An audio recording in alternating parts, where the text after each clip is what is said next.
Each point on an object emits light rays in all directions, and when some of these rays pass through a lens, they form an image. As with mirrors, a ray tracing method can be used to determine the location and size of the image.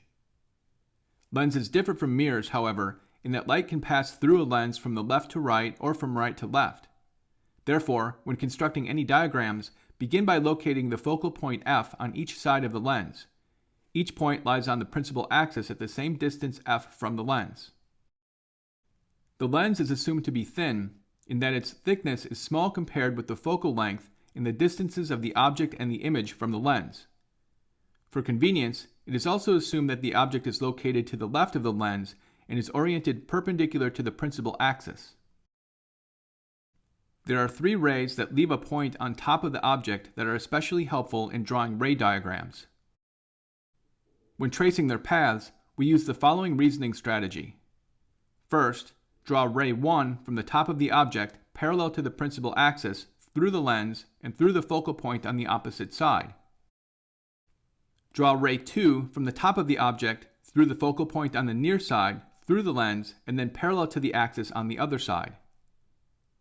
Finally, draw ray 3 from the top of the object and straight through the center of the lens without bending. These rays will intersect on the other side, where the image will be formed. There are 3 cases to consider in terms of the placement of the object when dealing with converging lenses. The first case is when the object is located at a distance of more than 2f from the center of the lens.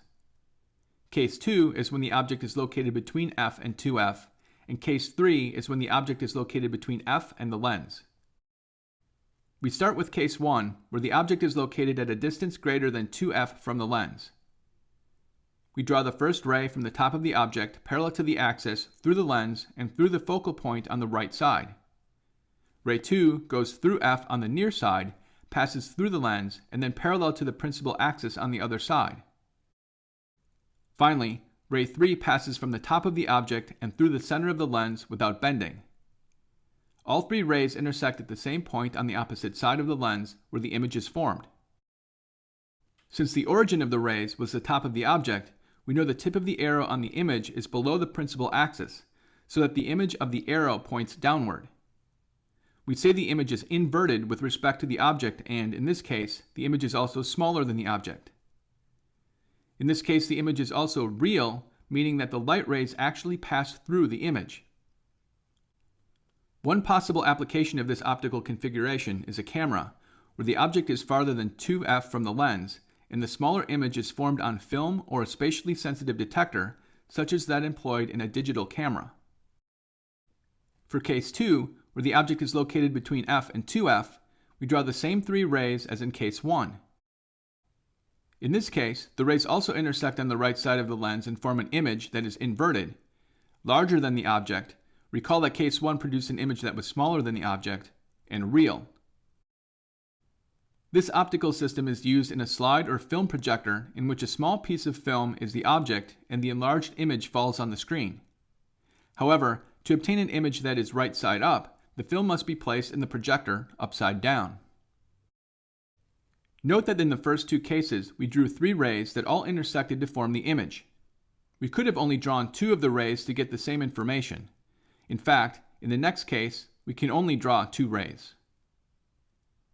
In case 3, the object is located between f and the lens.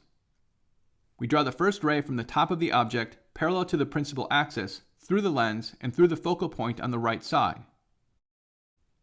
Drawing ray 2 through the focal point on the left side makes no sense, since that ray does not pass through the lens. We can, however, draw the ray from the top of the object through the center of the lens, which passes through without bending. Looking at these 2 rays, however, it is clear that they diverge on the right side of the lens and cannot therefore form an image there.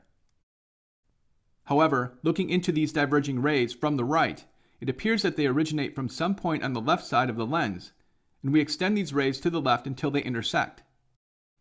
Extending them to the left side of the lens, the point at which they intersect is the location of the top of the image.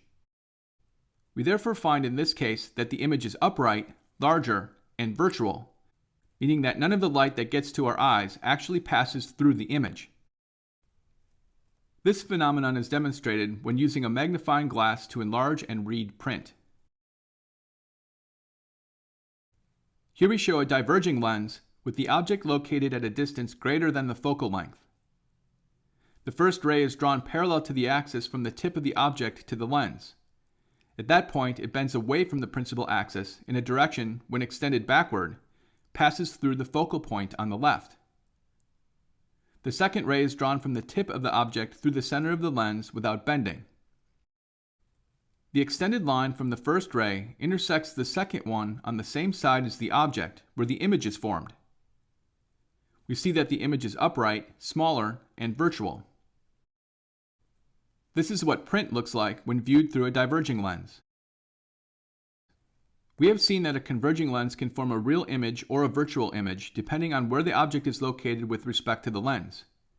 In contrast, regardless of the position of a real object, a diverging lens always forms a virtual image that is on the same side of the lens as the object and is upright and smaller relative to the object.